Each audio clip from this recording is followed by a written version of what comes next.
Today we're going to go through how you can use N8N to convert YouTube videos into SEO blog posts. Now, I've covered this a couple of times in the past on my channel with make.com, but today we're going to build it in N8N. Now, if you know how to use any of these tools, switching to a new tool will be super easy, and you can basically build the same things in all of these tools. So really, it comes down to the thing I've been saying. If you learn the fundamentals, switching between these tools and to the next new tool will be super easy. I see so many beginners getting caught up on picking the right tool, but I would say just pick one, get started with it. Once you've learned one, picking up the others will be really quick as well. They all work off basically the same concepts. So once you know the concepts, super easy. So this template that I'll be going through today, I've actually already published to the N8N official template gallery. So if you want it, just go to N8N and search for convert YouTube videos into SEO blog posts with GPT-4o Dumpling AI Flux. You can see it was published roughly a month ago by myself. Yeah, so if you want the template and you want to skip the video, feel free to jump over to N8N. Otherwise, for this video, I will be going through each of the blocks individually just to explain how it all works, and then talking through how you might actually use this in a proper system, right? Because it's very rare that a AI automation or a workflow will work in isolation. Usually it works as part of some sort of bigger system or some sort of broader process that you are trying to automate.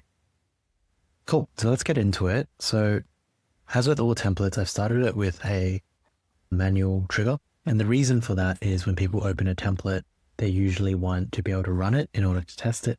So I've just used a simple manual trigger here, so you can press test workflow really easily. In reality, if you're pushing this into production, you'd probably want to run this type of workflow on some sort of scheduled basis or an automated basis where maybe it's like once you've added a YouTube URL, video URL to Airtable or to a spreadsheet, this automatically runs to turn that YouTube video into a blog post. But for the purposes of this tutorial, it is just a manual trigger. So in a lot of my templates, I like to use this concept of declaring all of my variables up front. And what that means is I'm just trying to set all the variables in this, first actual module. And this means that if someone was to pick up this template, they can just look at what's in the first module to see what the inputs are. Now, this is really good if you're working in a team or you think you will have to hand over your workflow at some point in the future. So if I click in here, you can see I've got just two input variables. So the first is the YouTube video URL. So this is just the URL of the video that we want to turn into a blog post. And finally, there is this recipient email address. Now, I have an email address captured here mainly just because the last step in this workflow is to email all the stuff that we've created to your own email address. Now, this is also just because it's a template. In reality, you probably want all of your outputs to be automatically published to WordPress Webflow or something like that, or saved to an Airtable or Notion for human review, right? But because this is a template that's focused on YouTube to blog post, we just need some way to send the final results to the user. So that's why I'm capturing an email address at the very beginning. Cool, so just two input variables. Once we've captured the variables, the next step is to get the YouTube video transcript. So what we need to do is use an API that can pull the transcript from YouTube. So what we're using here is the Dumpling AI Get YouTube Transcript endpoint. So Dumpling AI offers a number of different endpoints you can use when building AI agents, apps, and automations. So I'm just using this one here. You can see that you do need a authorization. So it's a bearer token auth, which means you will need to set up a header auth in N8N and set up your token. So you will need a Dumpling AI account. If you sign up to Dumpling AI, you do get 250 credits for free when you sign up, and YouTube transcript only costs 2 credits per request. So you can get a lot of video transcripts for free. You can see down here, I'm just basically making a post request to this endpoint per the docs, and the request body, video URL, this is what I'm putting in here. So video URL, right? Next step is I've gotten the transcript. I need to pass it into a large language model. In this case, I am GPT-4o. So a month ago, GPT-4o was probably the right model to use. I think these days, since OpenAI has come out with 4.1, you could consider using that. But really, you can use whichever model you want, right? You could use any of Claude's models, so Sonnet 3.5, 3.7. You can use any of the Gemini models, Gemini 2.5, Pro, Flash, whatever you want, right? Just pick the model that you want to use and make sure you prompt it well. So for my prompt here, you can see I have a very detailed prompt on exactly what I want in the blog post. I'm not going to paste this in the video description. If you do want this full prompt, like I said before, this full template is available on N8N. So just go find the template and you will be able to see the full prompt here. So I got a very detailed prompt on what exactly I want. You can see here, I want it to give me a title, a blog image prompt, because I want an image to go along with my blog post, a description. So there's like a blurb to the blog and then the actual content of the blog post, right? So very detailed. And I'm also feeding in the YouTube transcript we got from the previous node here.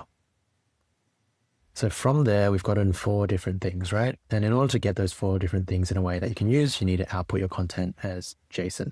Because if it's just in one blob of text, then you can't reference each piece individually. So I've got four variables. This next step here is to use that blog image prompt. So you can use any image model you want. Here I'm using Flux 1 Dev, and this is just through Dumpling AI as well, just because if you have this subscription, you might as well use it, right? So we have a generate AI image endpoint with a couple of different models available. So I'm just using that here. You can see that I'm feeding in the blog image prompt from GPT-4o. Next, I have this markdown hit to HTML. So if you look in my prompt here, I'm asking it to generate markdown. I find that LLMs tend to perform better when they generate markdown. I suspect it's to do with the fact that most of the popular chat products like ChatGPT, they all work with markdown under the hood. So there's some level of training going on where markdown is preferred. Purely anecdotal, not from the labs directly, but just something I found. In this case, I want to convert it to HTML because this Gmail node accepts HTML, but depending on where you're publishing it to, you might not need to convert, right? So like if you're publishing to WordPress or Webflow, check whether they prefer HTML or Markdown. And then depending on that, you can convert or not convert your HTML, right? So just depends what format you need your stuff in.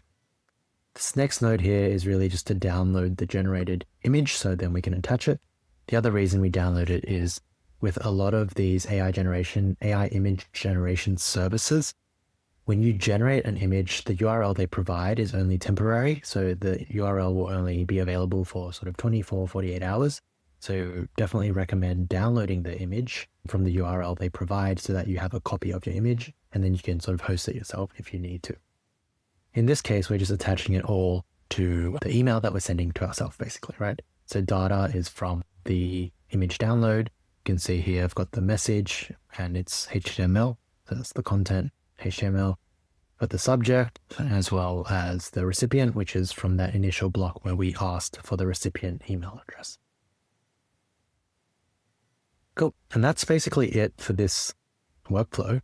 You can see that, like I said before, the beginning and the end are mainly there for template purposes. If you're doing this for real, you would want this to be automated, so triggered by some sort of webhook or some activity in another tool. So whether it's adding a new record to an Airtable base or something like that, or you run it on a daily basis or something. Because if you're running it manually every time, the value is, to be honest, quite limited. But this template really is just show you how the core logic works, and you can sort of add your own starting point, add your own endpoint, and you can slot this core logic in basically wherever you want, right? That's the beauty of templates, right? Yeah. That's basically it for this video. If you have any thoughts or questions, feel free to leave them below and I'll try my best to get back to you. If you have any ideas or requests for what I should cover next, also let me know and I'll try my best to make a video on them.